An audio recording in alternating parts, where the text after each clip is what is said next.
Assalamualaikum warahmatullahi wabarakatuh. Perkenalkan, nama saya Waskito Asmara Adi, calon guru penggerak Angkatan 9 dari kota Salatiga. Pada kesempatan kali ini, saya akan mempresentasikan hasil diseminasi budaya positif kepada Bapak Ibu Guru di SMP Negeri 2 Salatiga. Selamat menyaksikan. Assalamualaikum warahmatullahi wabarakatuh. Waalaikumsalam warahmatullahi wabarakatuh. Bapak Ibu pengajar SMP Negeri 2 Salatiga yang kami hormati, bersyukur alhamdulillah kita dapat berkumpul di sini dalam undangan yang sudah kita sampaikan berkenaan dengan kegiatan diseminasi rangkaian aksi nyata modul 1.4 kegiatan program guru penggerak yang saya ikuti dengan topik budaya positif. Apakah Bapak Ibu siap untuk mengikuti kegiatan kali ini? Siap. Alhamdulillah. Apa kabar Bapak Ibu semua? Sehat? Sehat. Sehat ya. Baik. Ya. Bapak Ibu, kegiatan hari ini tujuannya adalah untuk meningkatkan pengetahuan dan keterampilan dalam penerapan budaya positif di SMP Negeri 2 Salatiga. Untuk itu, sebelum kita mengikuti kegiatan, apa yang akan kita laksanakan selama kurang lebih waktu 1 jam ke depan, izinkan kita mengawalinya dengan kegiatan ice breaking terlebih dahulu. Boleh Bapak Ibu? Boleh. Baik. Ada yang usul ice breakingnya apa? Tepuk tangan. Tepuk tangan. Baik, supaya tidak terlalu banyak bergerak, mungkin saya mohon izin kursinya agak ke belakang. Iya, biar tidak terkena meja. Tetap di tempatnya masing-masing saja. Sekarang semua bisa berdiri. Ya, kita akan main tembakan angka. Jadi nanti semua akan berhitung mulai dari 1, 2, 3, seterusnya sampai terakhir. Kemudian nanti ketika misalkan saya bilang kelipatan 2, berarti yang bukan kelipatan 2 silahkan duduk. Dan yang merasa kelipatan 2 segera mencari lawannya untuk dulu-duluan menembak. Don. Sudah ya? Contoh. 1, 2, 3, 4, 5, 6, 7, 8. Oke, saya akan bilang kelipatan 2, maka nomor 1, nomor 3, nomor 5, nomor 7 dia akan duduk. Nomor 2, nomor 4, nomor 6, dan 8 dulu-duluan untuk mencari lawan untuk ditembak. Don. Gitu ya? Clear? Ya, kita akan mulai angka 1 dari mana Bapak Ibu? Jangan sampai tembak sendiri. Bunuh diri namanya. Oke ya, kita mulai dari 1, 2, 3, 4, 5, 6, 7, 8, 9. 11, 12, 13, 14, 15. Kelipatan 3.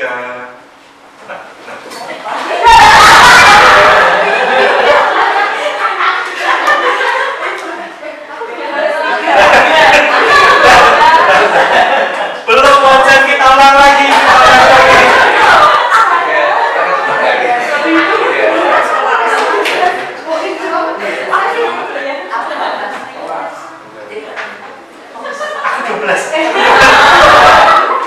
Bu Cinta masih bingung dengan sikap pembicaraan. Konsentrasi, kita mulai lagi dari angka 1. 1, 2, 3, 4, 5, 6, 7, 11. 12, 13, 14, 15. Cepat.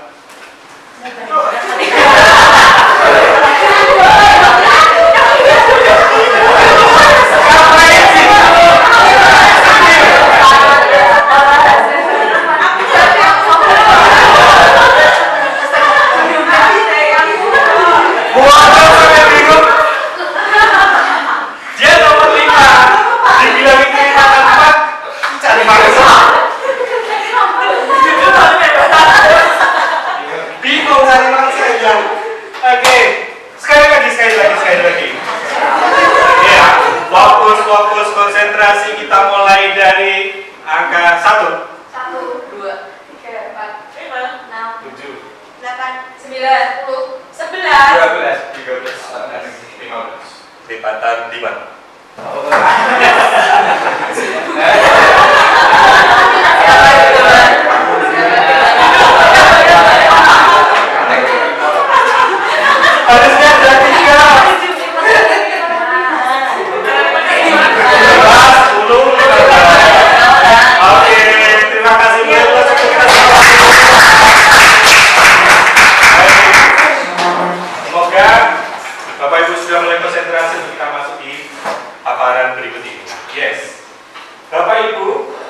ini kita akan belajar apa itu budaya positif, sebuah pendekatan paradigma baru, bahwa seiring dengan perkembangan dunia pendidikan, maka sudah menjadi kewajiban kita sebagai seorang guru, kita harus memiliki satu framework pemikiran yang baru.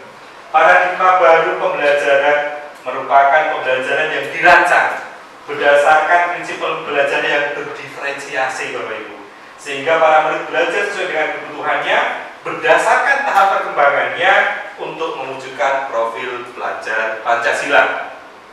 Kira-kira ini Pak Esa, profil pelajar Pancasila yang sudah kita ketahui apa saja, Pak Esa? Sip. Ya, gotong royong, kemudian lingkungan kota Tuhan Yang Maha Esa, mandiri, kreatif, benar kritis, dan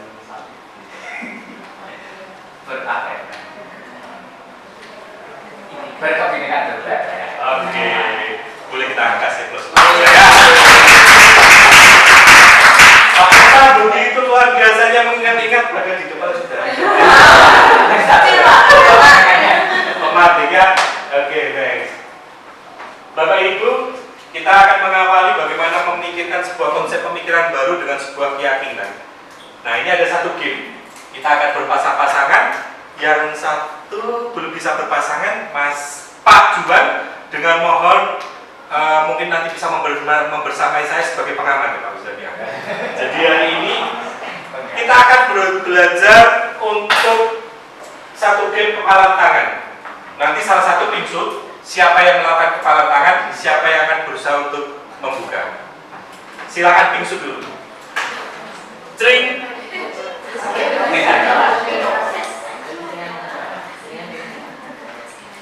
Ya, yang di sini juga pingsun, gunting batu kertas, kertas pato, kertas polio, kertas lem, semua disebutin.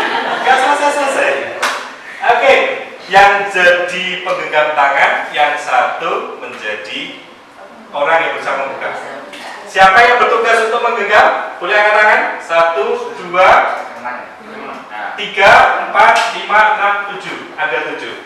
Bapak Ibu yang bertugas mengepalkan tangan sekarang dalam sebuah keyakinan, kepalkan tangan Bapak Ibu. Yakinilah bahwa di dalam kepalan ini ada sesuatu benda yang sangat-sangat berharga.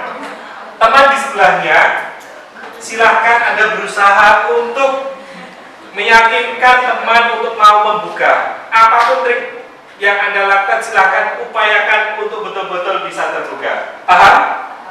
Baik, hitungan 3 akan kita mulai. 1, 2, 3.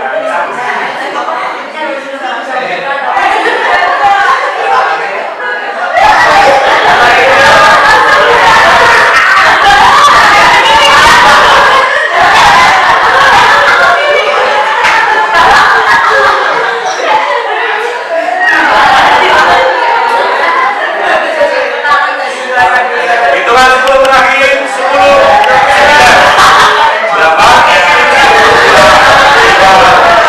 4, 3, 2, 1. Oke. Dari depan saya melihat betapa luar biasanya Pak Arif mencoba dengan segala paksaannya. Pak Arif juga beda dengan sentuhan lembutnya Bu Anissa. Tik. Ada titik-titik juga. Sekarang, adakah yang berhasil bisa membuka kepala tangan?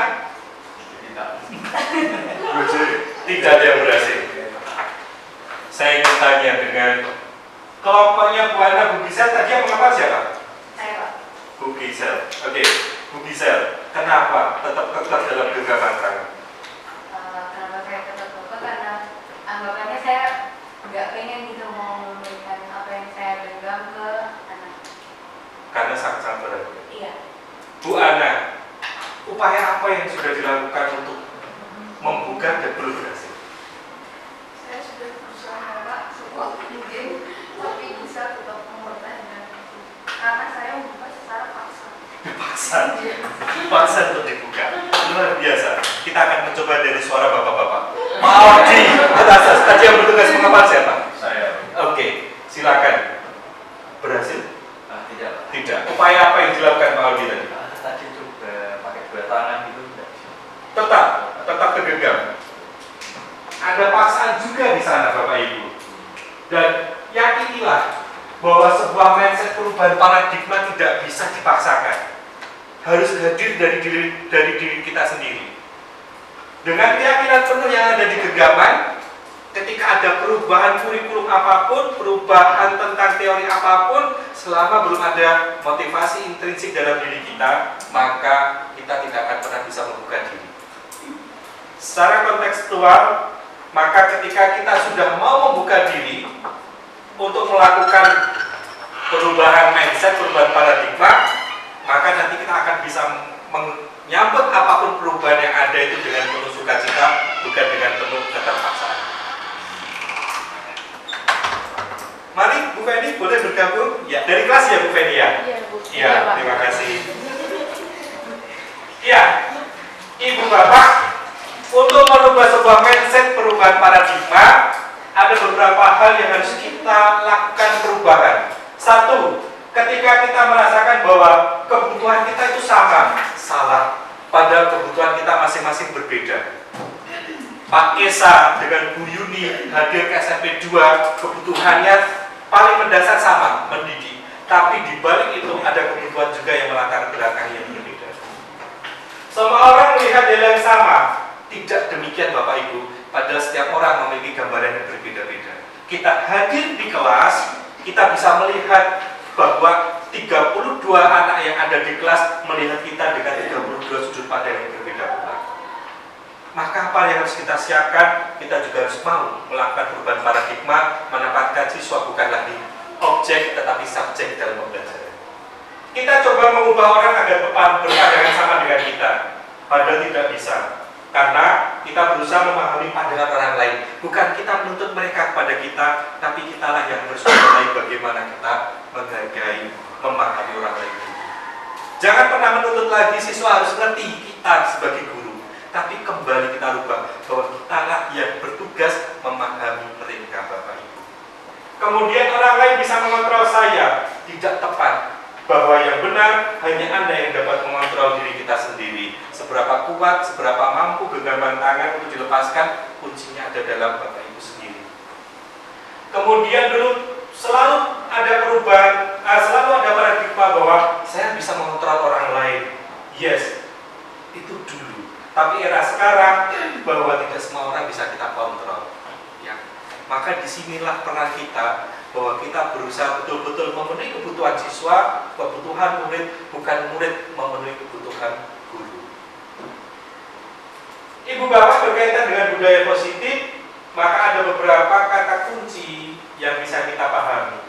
Budaya positif itu perwujudan nilai atau keyakinan universal yang akan diterapkan di sekolah. Ada banyak nilai-nilai universal, gotong royong, kebaikan, menghargai, apalagi Bapak Ibu, kejujuran, apalagi keyakinan kesepakatan universal, nilai-nilai universal yang selalu Anda berikan kepada murid-murid kita. Mandiri, tanggung jawab, kreativitas, semua dalam bentuk kontekstual yang positif Bapak Ibu. Budaya positif harus berpihak pada murid. Kembali lagi kata ketiga, berpihak pada murid. Agar murid dapat berkembang menjadi pribadi yang kritis, penuh hormat dan tanggung jawab, responsibility. Budaya positif di sekolah tidak dapat diciptakan secara instan, tapi dalam penerapannya adalah sebuah proses kontinuitas, selalu diulang untuk bisa kita lakukan sesuatu secara rutin agar menjadi kebiasaan. Dari kebiasaan kita lakukan rutin menjadi pembiasaan. Maka konsep inti dari budaya positif adalah kita akan belajar tentang apa itu teori motivasi, hukuman, penghargaan, restitusi, keyakinan kelas, kebutuhan dasar manusia, restitusi bagaimana kita mengenal 5 posisi kontrol guru, kemudian kita juga akan belajar menangani masalah melalui segitiga restitusi. Ibu Bapak, berkenaan dengan disiplin positif dan nilai kebajikan universal, ya secara teknologi disiplin positif bisa dikatakan sebagai pendekatan menerapkan disiplin dari dalam diri anak tanpa hukuman dan hadiah. Jadi budaya disiplin ini yang selama ini kita ciptakan kadang-kala karena intervensi kita. Padahal yang betul adalah muncul karena motivasi intrinsik anak. Dia akan hadir pukul 6.40 ke sekolah bukan karena warning, awas, kalau nanti lebih dari 6.40 kamu akan saya berikan sanksi. Bukan itu Bapak Ibu. Membuat mereka hadir 6.40 karena kebutuhan mereka. Ya, karena saya tidak berangkat lebih awal, jalanan akan semakin macet dan saya bisa terlambat. Yang membedakan ada di sana. Kesadaran yang tumbuh dalam diri bukan karena pressure dari luar. Maka motivasi intrinsik itulah yang diperlukan, bukan motivasi ekstrinsik yang dikembangkan. Disitulah maka muncul nilai-nilai kebajikan universal yang selalu terus kontinuitas untuk kita berikan kepada anak. Tanggung jawab, kejujuran, keadilan, tadi banyak hal nilai-nilai universal yang sudah kita tanamkan. Untuk itu, mengenal tentang teori motivasi, hukuman, penghargaan, dan restitusi, setidaknya kita bisa mengenal teorinya. Bagaimana menyebutnya ini model daya negotiasi gitu ya. Ada 3 motivasi perilaku manusia Bapak Ibu. 1, kenapa sih mereka tetap motivasi gitu ya. 1, untuk menghindari ketidaknyamanan atau hukuman. Yang kedua, mendapatkan imbalan atau penghargaan dari orang lain. Yang ketiga, menjadi orang yang mereka inginkan dan menghargai diri sendiri dengan nilai-nilai yang mereka percaya. Dari 3 tahapan ini, kira-kira yang paling baik yang mana Bapak Ibu? Tahapan yang keberapa?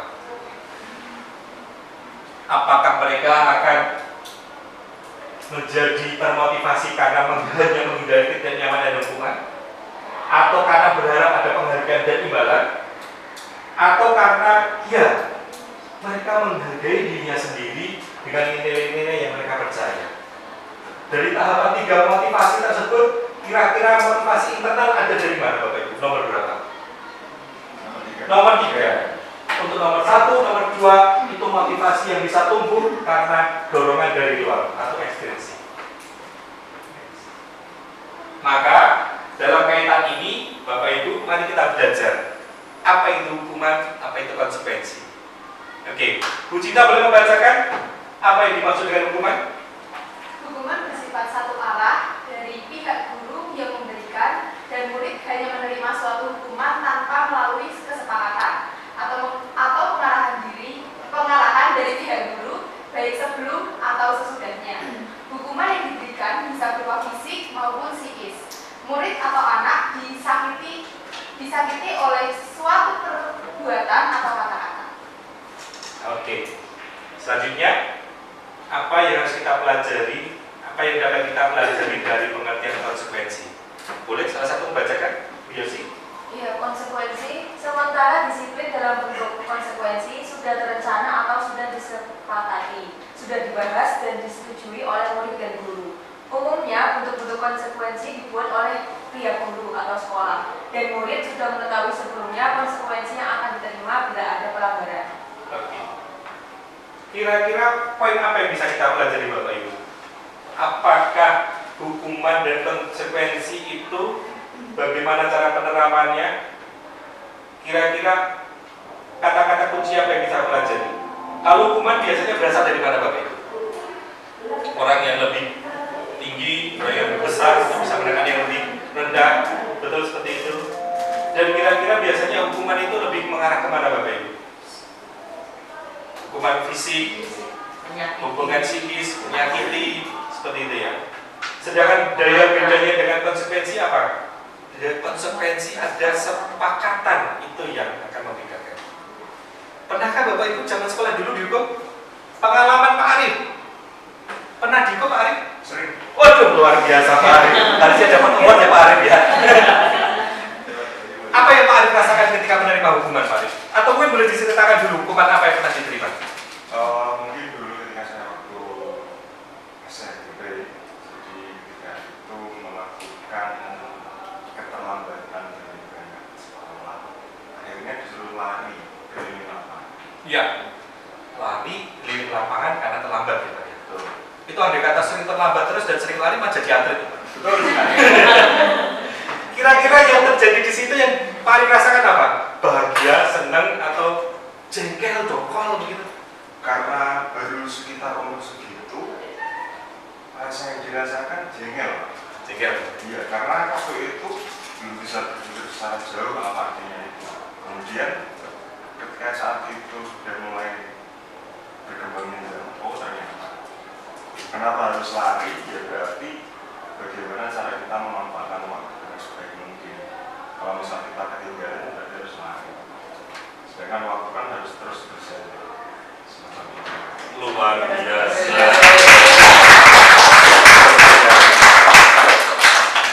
Apakah juga ada keinginan Pak Arif untuk menerapkan hukuman kepada murid-murid Pak Arif sekarang? Kalau zaman sekarang saya kira tidak perlu Pak Was, karena zaman kita berbeda dengan zaman sekarang, mungkin lebih pada condong ke konsekuensi.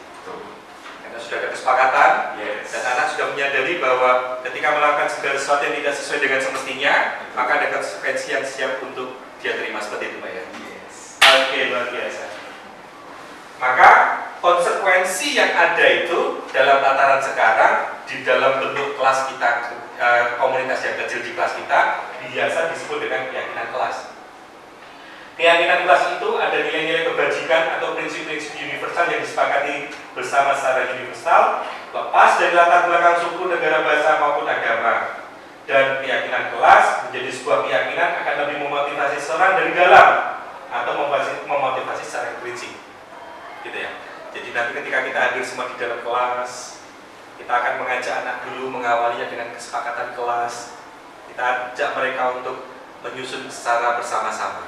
Bapak Ibu sudah melakukan kesepakatan kelas di awal pelajaran kemarin?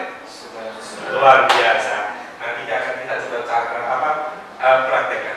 Yang ingin saya tanyakan begini Bapak Ibu, yang sudah Bapak Ibu praktekkan menyusun keyakinan kelas, apakah langkah-langkah ini sudah Bapak Ibu lalui?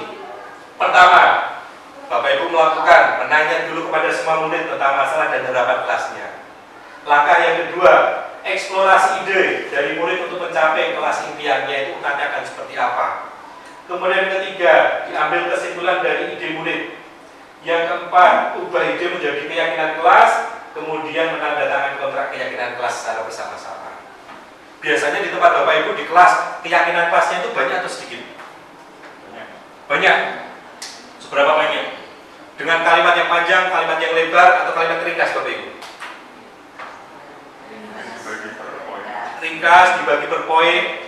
Nah, maka kali ini kita akan mencoba praktik sekali lagi Bapak Ibu. Kita akan praktik menyusun keyakinan kelas. Saya pengen ada yang jujur hari ini. Tadi pada saat lomba tembak ada yang salah. Benar semua. Oke. Ada yang lupa angkanya. Kita akan mencoba untuk praktik menyusun keyakinan kelas Bapak Ibu. Jadi semua yang duduk di sini nanti akan mencoba berposisi sebagai murid. Salah satu dari Bapak Ibu nanti akan tampil di depan untuk menjadi seorang guru. Ada relawan menjadi guru. Saya sudah tidak jadi guru semua. Doanya mendadak begitu. Saya menjadi murid begitu ya. Oke, baik. Bapak Ibu, misalkan kalau kita ada di dalam kelas, anak-anak, kita awali tahun pelajaran ini, kita akan menyusun keyakinan kelas. Biasanya Bapak Ibu lakukan apa?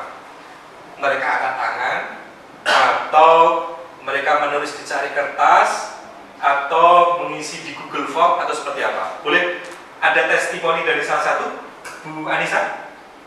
Kalau kelas saya sendiri menulis di slide foto, jadi saya sediakan satu lembar kertas tiap anak, lalu anak menuliskan keinginan kelasnya itu, keyakinan kelas yang mereka inginkan seperti apa. Setelah itu kita tempelkan di papan tulis, kita bahas bersama-sama dengan anak, terciptalah beberapa keyakinan kelas. Oke. Dari sekian banyak, yang menjadi tantangan Pak, kan itu kan misalkan ada 30 ide akhirnya ya. Terus kesepakatan kelasnya menjadi berapa? 5. Dari sekian banyak ide menjadi 5. Bagaimana cara meringkasnya itu? Kami bersama-sama mencari mengelompokkan tulisan anak-anak. Jadi ini yang bagian saudara ini yang mengenai apa ya, kayak pendidikan global gitu, mengenai kebersihan kelas jadi dikelompokkan menjadi beberapa kelompok, lalu tercipta apa ya, kayak tema gitu ya. Iya. Nah ini karena tertipan kan, karena misalnya ada yang menjaga kebersihan kelas, selalu ngepel, selalu piket ya, jadi kami kelompokkan jadi ketertiban. Terus yang tidak rasis, tidak membuli, itu kami kelompokkan sendiri. Luar biasa. Boleh kasih aplaus buat Daniel? Praktik yang ada di sini ternyata sudah diterapkan oleh semua Bapak Ibu di kelas. Hanya yang akan menjadi catatan kita adalah satu, Bapak Ibu, bahwa keyakinan kelas harus kita kondisikan dengan menggunakan kalimat-kalimat yang positif.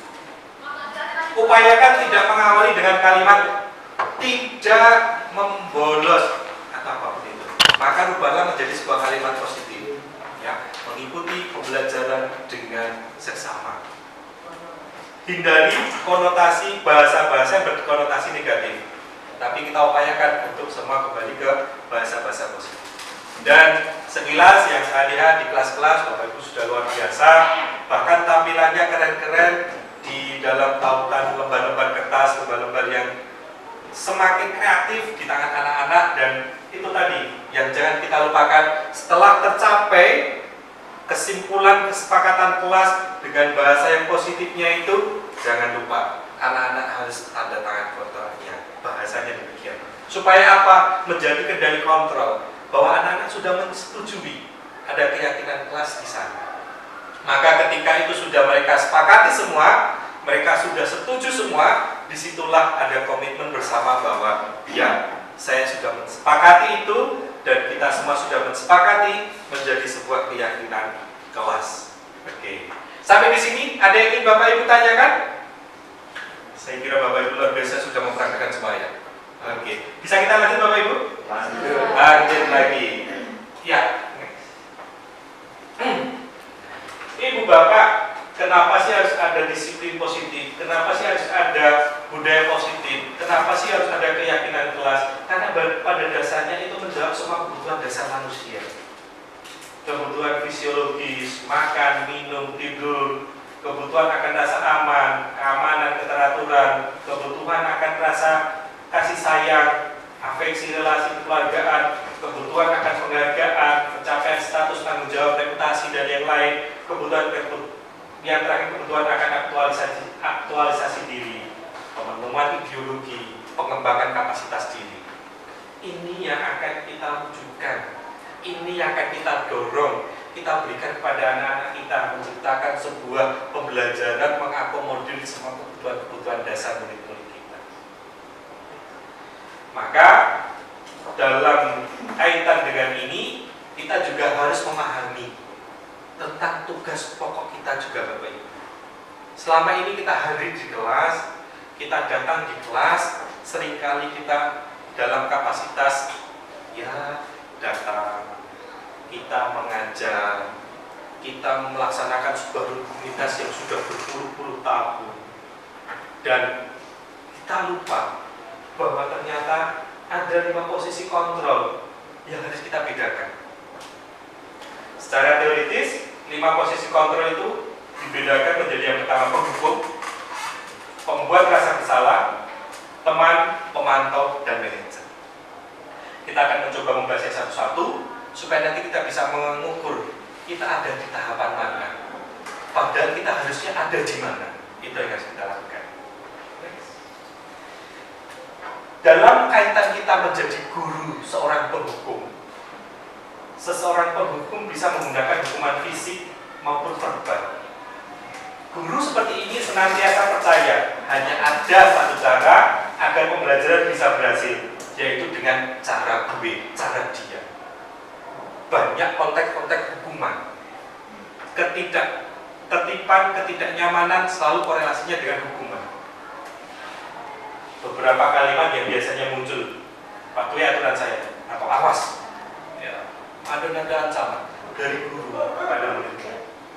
Kamu selalu saja, selalu, pasti, selalu, terakhir selalu, kamu menjadi yang terakhir. Dalam kaitan ini, anak selalu saja mendapatkan posisi sebagai yang keliru tanpa kita tahu, kita dengar kenapa.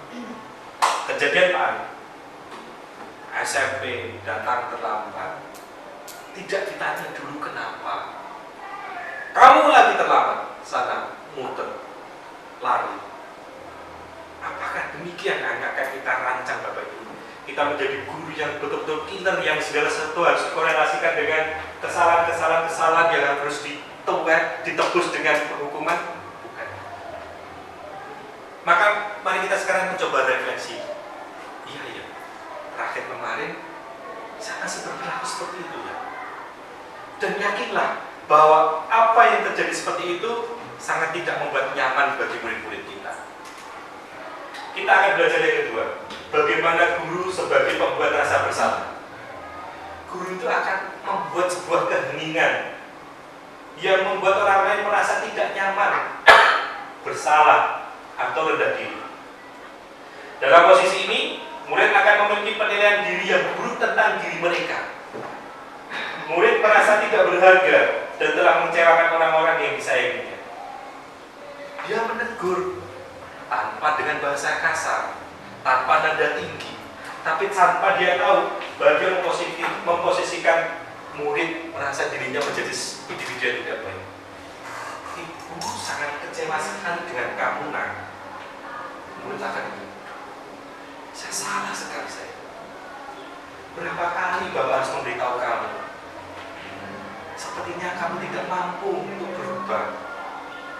Kamu selalu saja menjadi diam. Dalam kaitan ini mari kita berefleksi Bapak Ibu. Jangan-jangan ini yang sering kali kita lakukan. Sepertinya saya tidak bisa menaruh harapan besar terhadap kamu. Rasanya saya nggak yakin kamu bisa berubah.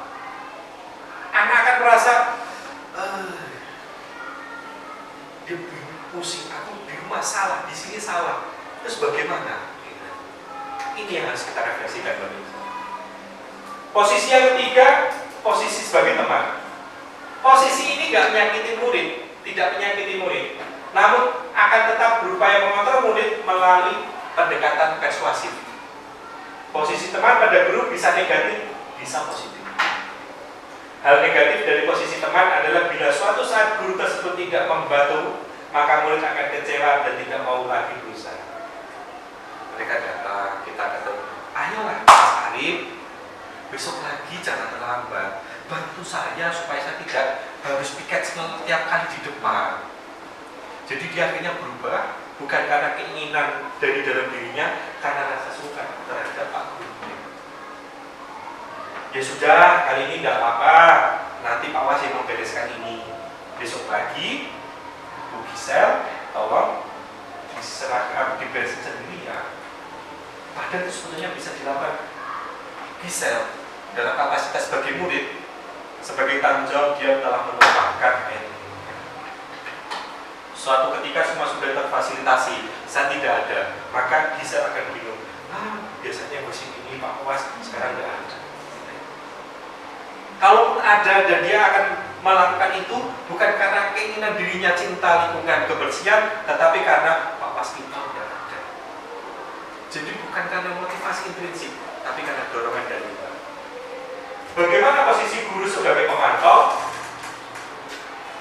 Pada saat kita mengawasi, kita bertanggung jawab atas perilaku orang lain yang kita awasi. Posisi pemantau berdasarkan pada peraturan-peraturan dan konsekuensi. Dengan menggunakan sanksi, konsekuensi, kita dapat mengisahkan hubungan pribadi kita dengan murid sebagai seorang yang menjalankan posisi pemantau. Contoh, apa yang telah kamu lakukan? Biasanya begitu. Pak Arif sudah lari sampai depan gerbang, jrek ditutup karena 7:03. Arif, kamu tahu kan sanksi apa kalau terlambat? Ya Pak, lari 10 kali. Dia akan lari. Dan dia hadir, dia melakukan itu semua bukan karena keinginannya, tapi karena sanksi, dan sanksi. Guru pemantau akan selalu bilang, konsekuensinya bagaimana? Peraturannya apa? Sanksinya bagaimana?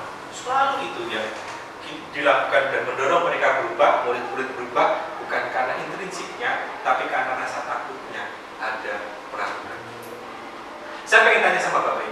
Bapak Ibu, kalau misalkan naik kendaraan bermotor pakai helm, itu karena apa Bapak Ibu?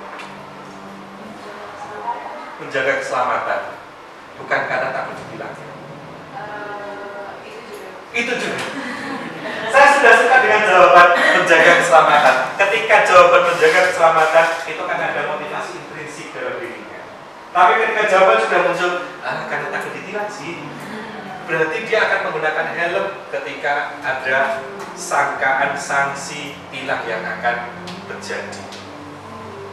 Maka kenapa sih kita harus berangkat lebih pagi? Karena di sini pagi sudah harus doa bersama. Berarti karena programnya Ibu Kepala Sekolah mempengaruhi kita menjadi berangkat pagi. Apakah demikian? Tentu bukan. Karena kita berangkat pagi, kita berharap lebih awal supaya bisa mempersiapkan segala sesuatu. Ketika kita masuk kelas, kita sudah siap dengan segala sesuatunya. Disitulah motivasi intrinsik.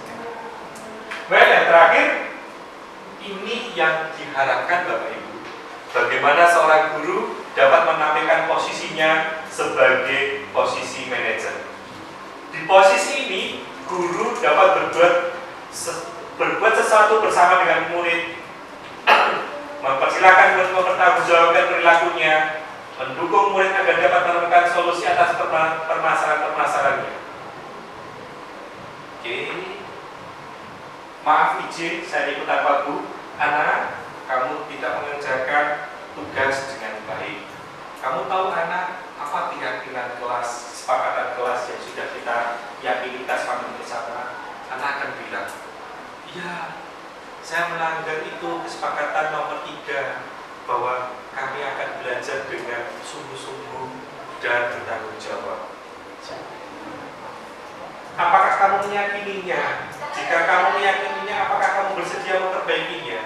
Jika kamu memperbaiki ini, hal ini menunjukkan apa tentang dirimu? Jadi semua keputusan-keputusan mengambil solusi kita arahkan kepada muridnya, bukan dari opsi yang diberikan oleh guru. Ya Pak, saya melanggar itu. Kemudian ketika kamu tahu bahwa itu keliru, apa yang kamu lakukan? Saya akan bersegera menyelesaikan tugas-tugas itu semua. Baik, ketika kamu bersedia untuk memperbaikinya, itu rasa apa yang muncul dalam diri kamu? Saya merasa saya sudah menjawab dan dalam semua tindakan saya Pak. Yes. Jadi itu semua kita dorong. Guru hanya memanajerial bagaimana mempengaruhi siswa melakukan sebuah perubahan tanpa intervensi yang berlebihan dari seorang guru. Next. Nah, Bapak Ibu, sekarang ada kalimat. Contoh kalimat pertanyaan. Dari angka 1, 2, 3, 4, 5, tolong mana yang posisi teman, mana posisi penghukum, mana pemantau, pembuat rasa bersalah, dan manajer. Tuliskan di kertas ini nomor 1 misalkan teman, nomor 2 misalkan teman, nomor 3 misalkan manajer. Tuliskan angka 1 dan posisi kontrol gurunya saja. Oke, boleh dibagikan ke samping kanan, samping kiri. Satu orang satu. Jika sudah, nanti boleh ditempelkan di papan.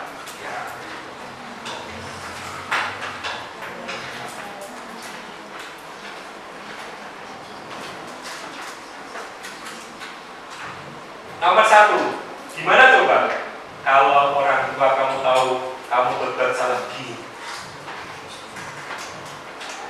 Nomor 2, apa rencana kamu untuk memperbaiki hal ini? Nomor 3, patuhi aturan saya, awas. Nomor 4, sanksi atau konsekuensinya apa ya? Nomor 5, ya sudah, kali ini tidak apa-apa, nanti Bapak bantu bereskan ya.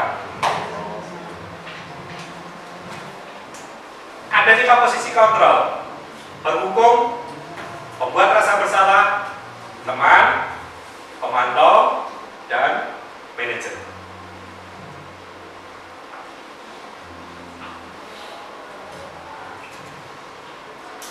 Silahkan yang sudah boleh ditempelkan. Jangan lupa dikasih nama Bapak Ibu. Mau dikasih nama boleh, mau dikasih tanda tangan boleh. Tempel satu di depan.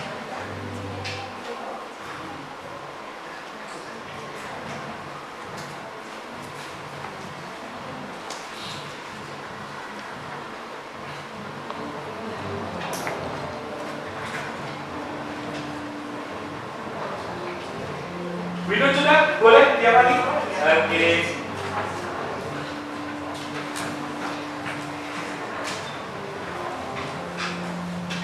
Bu Yosi sudah, silakan. Boleh? Kasih nama, tanda tangan, ambil identitas apapun. Kasih smile.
Ada yang belum?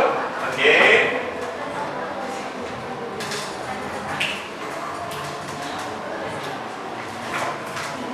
Satu, dua, tiga, empat, lima, enam, tujuh, delapan, sembilan, 10, 11. Masih ada 5. Oke.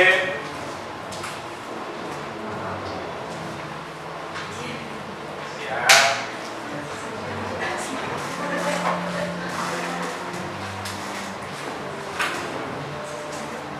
Ini sangat luar biasa ini analisisnya Pak Arif dan Pak Esen. Sampai lama.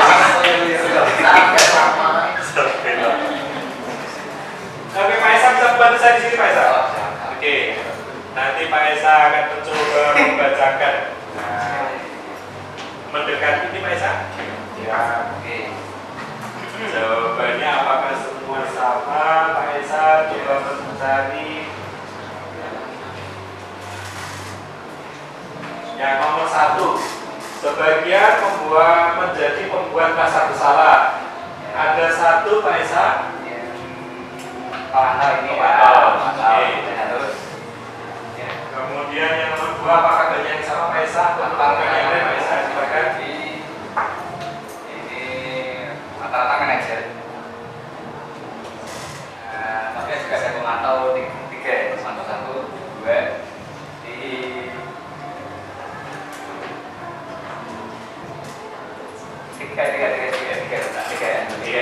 tiga pemantau. Kemudian pasukan dengan saya yang ngawas rata-rata hukum. Ya. Hukum. Oke, itu hukum semua. Yang keempat, pemantau. Ada juga teman, ada manajer juga. Ada rata-rata pemantau. Ya, pemantau. Manajernya 1, 2, 3, 4. 4 ya, berapa? Kemudian yang terakhir, teman. Ya, teman. Ada pemantau 1, pemantau manajer 1, pembuat rasa bersalah 1. Pembuat rasa bersalah 1. Iya. Ya, itu Pak. Ya, Oke. teman. Terima kasih Pak Esa. Ya. Oke. Ternyata masih ada beberapa jawaban yang belum sama ya. Kita akan mencoba mencari kunci jawabannya. Yang pertama, gimana kalau orang tua kamu tahu, dia akan mendorong anak untuk merasa nanti kalau ayahku, papaku tahu bagaimana, maka akan menjadi posisi pembuat rasa bersalah. Gitu ya. Yang kedua, berkaitan dengan posisi sebagai manajer, apa yang akan kamu perbaiki? Dia akan mendorong murid untuk memperbaiki. Terus kemudian yang ketiga menjadi penghukum. Ingat, tadi ada kata ancaman, awas, awas. Kemudian yang keempat menjadi pemantau. Kenapa menjadi pemantau? Karakteristik guru pemantau akan selalu bilang, oke, konsekuensi dan sanksinya apa ya? Dia akan selalu berkiblat pada aturan-aturan konsekuensinya. Yang terakhir, oke deh, baik deh, kali ini saya mau bereskan. Berarti dia akan berposisi sebagai teman. Oke. Boleh kelas untuk Bapak Ibu semua? Ya. Maka dalam kaitan untuk melakukan posisi kontrol, menyelesaikan permasalahan yang terjadi di anak-anak, kita bisa melakukan sebuah praktik yang namanya restitusi, yaitu proses menciptakan kondisi bagi murid untuk memperbaiki kesalahan mereka sehingga mereka bisa kembali pada kelompok mereka dengan karakter yang lebih kuat. Restitusi juga proses kolaboratif, mengajarkan murid untuk mencari solusi terhadap masalahnya dan membantu murid berpikir tentang orang seperti apa yang mereka inginkan dan bagaimana mereka harus memperlakukan orang lain. Next, dalam kaitan ini kita akan mengenal apa itu yang namanya segitiga restitusi. Pada saat kita hadir mendampingi anak, kita dudukkan anak untuk bicara. Ketika ada satu teman masalah, kita akan melakukan praktik segitiga restitusi, mendorong anak menyelesaikan permasalahannya betul-betul murni dari keinginan anak, bukan karena paksaan dari kita. Langkahnya ada 3. 1, yang pertama menstabilkan identitas. Yang kedua, validasi kebutuhan. Yang ketiga, menanyakan keyakinan. Pada saat mereka hadir datang, kita tidak langsung asal main pukul dan bisa kamu begini. Enggak. Kita perlu menstabilkan identitasnya dulu. Beberapa pertanyaan yang bisa kita sampaikan, misalkan, ya, Juan, setiap orang pasti pernah melakukan kesalahan seperti kamu. Kita stabilkan dulu supaya dia tidak merasa sebagai tersangka. Kamu bukan satu-satunya yang pernah melakukan ini, Arif. Temenmu banyak yang terlambat juga. Kita stabilkan diri dia. Setelah itu masuk pada alur selanjutnya, yaitu validasi kebutuhan. Kamu tentu punya alasan kan, mengapa kamu terlambat? Ya Bu, saya bangun terlambat. Saya bangunnya kesiangan. Adakah cara yang lebih efektif mendapatkan apa yang kamu butuhkan? Pertanyaannya ada di sana. Setelah itu baru kita giring kepada menanyakan keyakinan. Nilai-nilai seperti apa toh yang sudah kita sepakati, Bu Yuni? Ya, bahwa kita harus hadir tepat waktu dalam kesepakatan kelas kita. Oke. Kemudian kita akan mendorongnya dalam tautan menanyakan keyakinan kelas dengan sebuah pertanyaan. Kamu ingin menjadi orang seperti apa? Fanny, misalnya. Ya, saya ingin menjadi superwoman yang strong, gitu ya. Dan next, maka dari pengalaman ini, mari kita praktik, Bapak Ibu. Kita akan mencoba praktik sebuah kejadian yang akan kita selesaikan dengan segitiga restitusi. Adakah yang berkenan untuk menjadi satu orang guru dan satu orang siswa? Ada Bapak Ibu?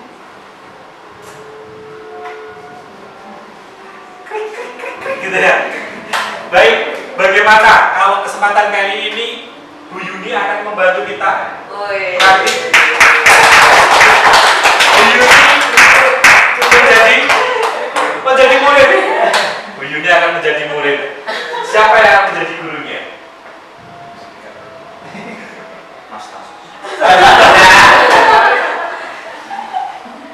Siapa? Bu Yuni boleh menunjuk yang jadi siapa yang jadi gurunya?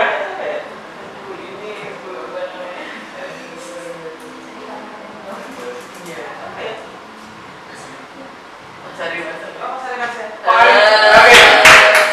Boleh saya dibantu 2 kursi ke depan? Iya. Ada satu studi kasus. Ya, menghadap ke sana. Oke. Ceritanya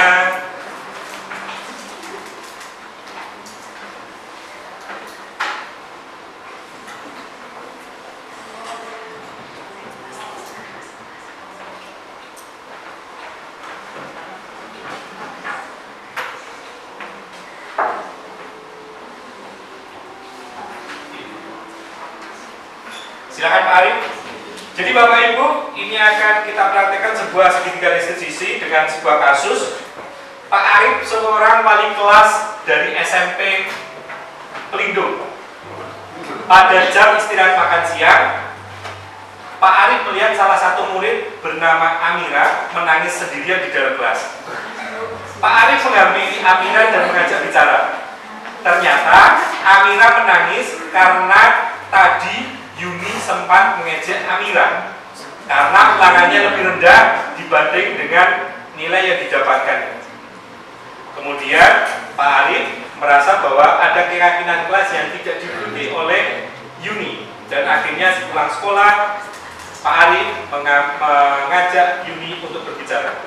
Dalam kegiatan ini ada beberapa keyakinan kelas yang dilanggar. Satu, keyakinan kelasnya Pak Arif itu setiap anggota kelas perlu belajar, setiap anggota kelas perlu merasa senang, setiap anggota kelas perlu saling menghargai, setiap anggota kelas perlu merasa aman.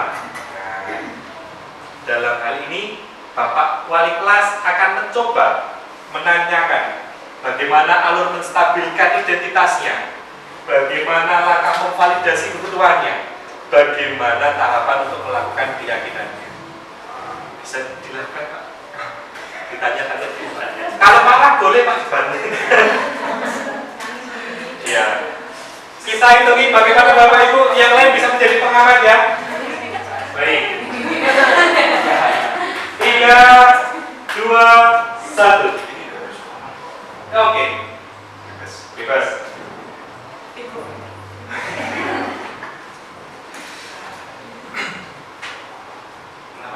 Yuni.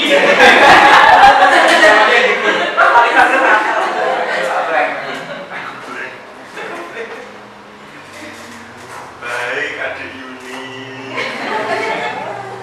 Apa yang sudah kamu lakukan tadi di kelas? Kenapa kok berbuat semacam itu? Masa.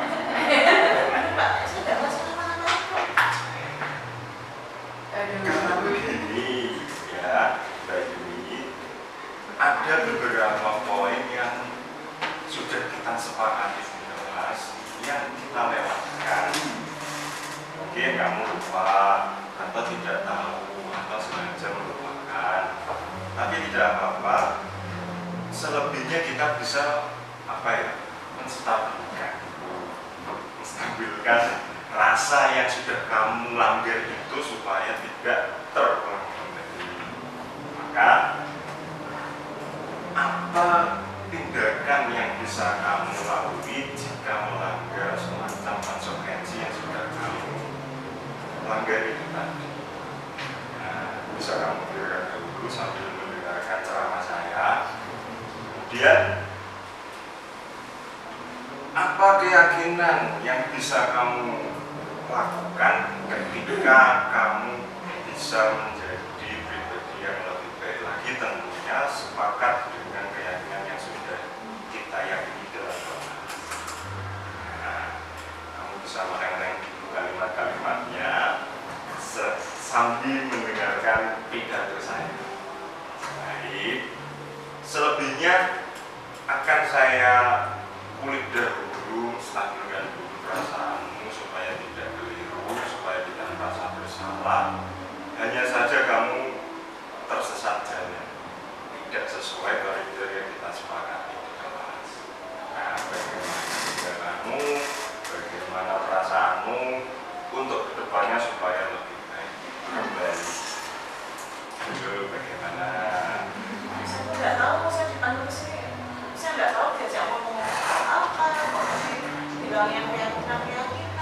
Terus saya katanya sesat, saya bingung, saya tidak tahu. Oh yes, berarti kamu belum paham kenapa dipanggil dahulu ke sini. Oke, saya jelaskan lebih lagi karena tadi kamu berdasarkan laporan sudah mengganggu temanmu, apa betul? Atau menghina atau mengejek? Oh, menurut kamu malah biasa saja, tidak mengganggu. Kalau tadi Pak bilang saya suruh mengingat keyakinan kelas, ya saya mengingat salah satu keyakinan kelas. Kan katanya di kelas kita harus bahagia. Betul. Ya saya ngajak teman-teman saya berbahagia. Berbahagia. Saya bahagia, teman juga bahagia. Oke. Saya nggak merasa apa ya kok bilang mengganggu. Apa tadi Pak? Kayaknya udah saya ngejek gitu kayaknya. Oke. Kan saya nggak merasa gitu. Oh iya.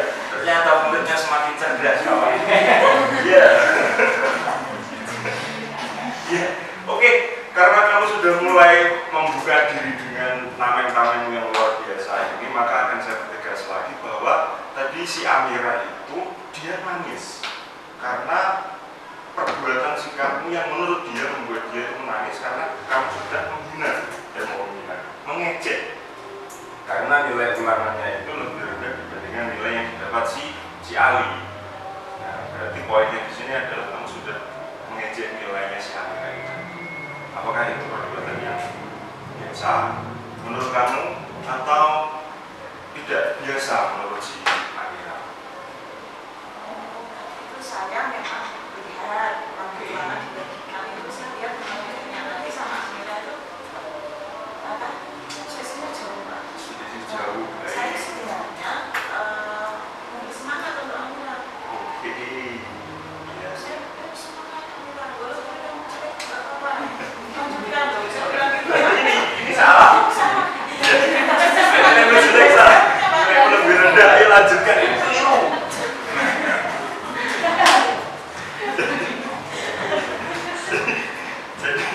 Jadi ketika kita melihat atau mengetahui nilai salah kita rendah, menurut saya pribadi, mungkin kamu bisa mengajak dia dulu dengan baik-baik, tidak sefrontal yang biasa kita lakukan. Mungkin menurut pemahaman dia sangat tidak mengenakan ketika langsung seperti bahasa tembak langsung seperti itu. Mungkin dia tidak siap. Sama seperti saya, tiba-tiba langsung ditunjuk jadi guru yang langsung tidak siap saya itu sebenarnya. Tiba-tiba langsung ditembak kan langsung bagaimana ini kan gitu. Nah, semacam mungkin kita bisa melakukan yang namanya, kalau kamu misal merasa itu bukan hal jelek atau tidak merasa apa namanya itu bukan perbuatan salah, saya kira ini lebih kepada mengingat lagi kepada kesepakatan kelas yang sudah kita sepakati seperti menghargai, kemudian merasa senang. Mungkin kita belum bisa menghargai teman kita itu. Nah, ke depan kita bisa lebih menghargai lagi. Apapun kondisinya, mau nilai yang rendah, mau nilai yang tinggi, yang sedang saja, semuanya sama karena kita belajar bersama. Nah, untuk apa ya?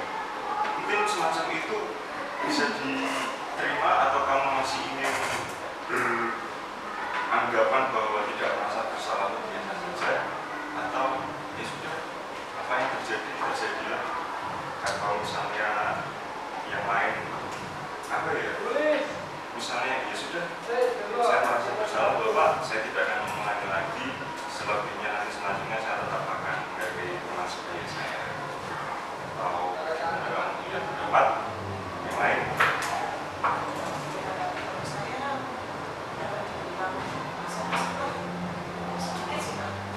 Tidak apa-apa, yang penting ada di sini.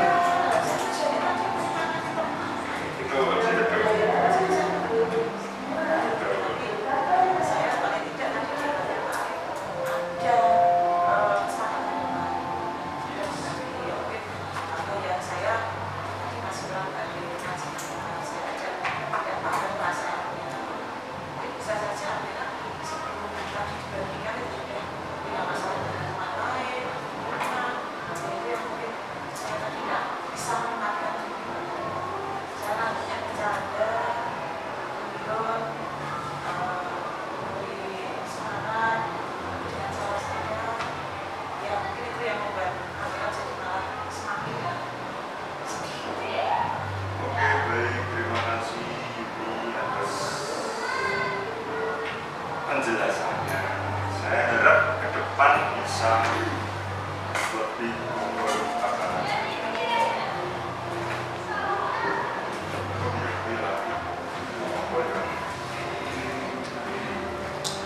intinya saya kesepakatan kelas yang sudah disepakati seperti terus belajar, merasa senang, kemudian saling menghargai, merasa aman, tidak ada gangguan dan lain sebagainya. Jadi saya harap ke depan kamu tidak mengganggu teman lagi atau mengejek dan lain sebagainya. Sesuai dengan kesepakatan kelas saja. Simpel. Bisa dipahami. Mohon maaf bila ada salah kata. Kalau bila kurang berkenan, Kalau bisa protes. Baik, terima kasih. Boleh kita Iya, Ibu Bapak, mungkin berbeda cerita ketika tidak kita lihat ya. Mungkin Pak Arif akan lebih lugas, lebih luwes begitu ya. Dan karena tadi situasi ceritanya juga yang terkondisikan, maka Pak Arif agak terbata-bata, tidak seperti ketika menemukan satu case yang ada di lapangan secara langsung dan langsung ditangani seperti itu Pak Arif ya. Mungkin ada satu perasaan mungkin Pak Arif ketika menjadi guru melakukan segitiga restitusi yang dirasakan. Yang dirasakan mungkin lebih kepada ketika kita memanggil para siswa pelaku ini, barangkali kita tadi sudah betul menstabilkan perasaan yang dari informasi, terus setelah yang itu ya kita membuat Baik, dari segi Bu Yuni selaku murid kira-kira lebih nyaman dalam konteks seperti apa ketika ada satu permasalahan penanganannya lewat segitiga restitusi ini atau dengan cara pendekatan yang lain?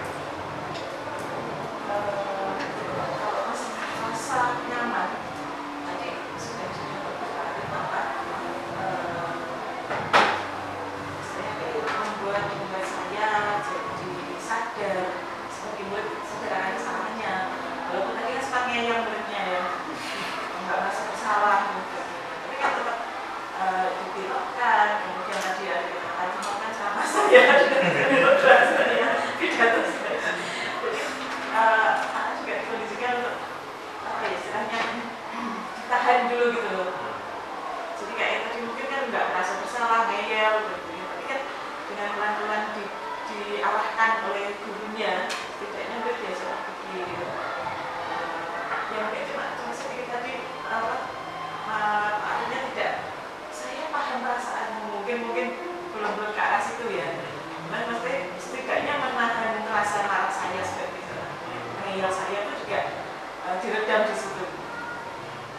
Oke. Terima kasih. Boleh sekali lagi beri aplaus untuk Pak Arif dan ini ya. Bahwa ya melalui sebuah pendekatan segitiga restitusi, setidaknya permasalahan anak bisa kita dorong untuk kita terapkan, kita praktekkan, anak-anak menemukan solusi dari sebuah permasalahan sendiri, bukan karena intervensi dari luar, tapi karena memang terbangun dari kesadaran diri. Maka jika saya membuat sebuah kesimpulan di sini bahwa budaya positif merupakan perwujudan dari nilai-nilai atau keyakinan universal yang diterapkan di sekolah. Budaya positif diawali dengan perubahan paradigma tentang teori kontrol. Sebagai guru, mengontrol perilaku siswa agar memiliki perilaku sesuai dengan budaya positif yang ada dapat dimulai dengan melakukan praktek kesepakatan kelas.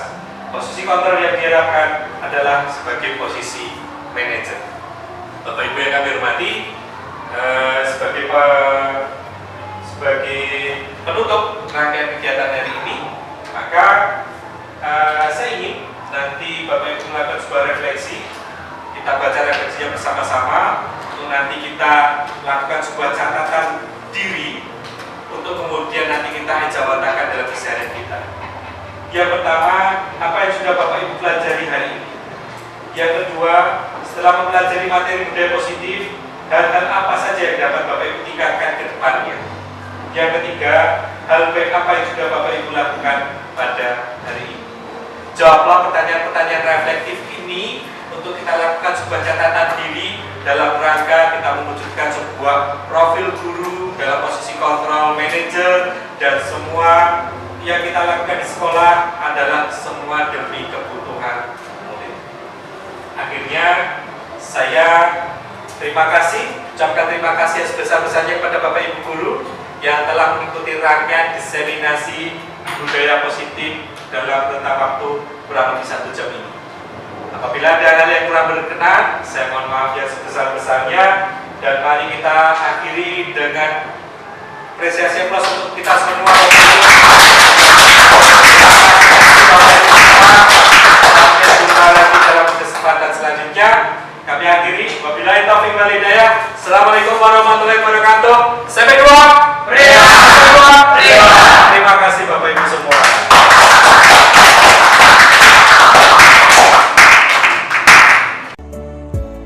demikian hasil diseminasi budaya positif yang telah saya laksanakan. Semoga bermanfaat. Akhirnya, salam bahagia, tergerak, bergerak, penggerakkan. Wassalamualaikum warahmatullahi wabarakatuh.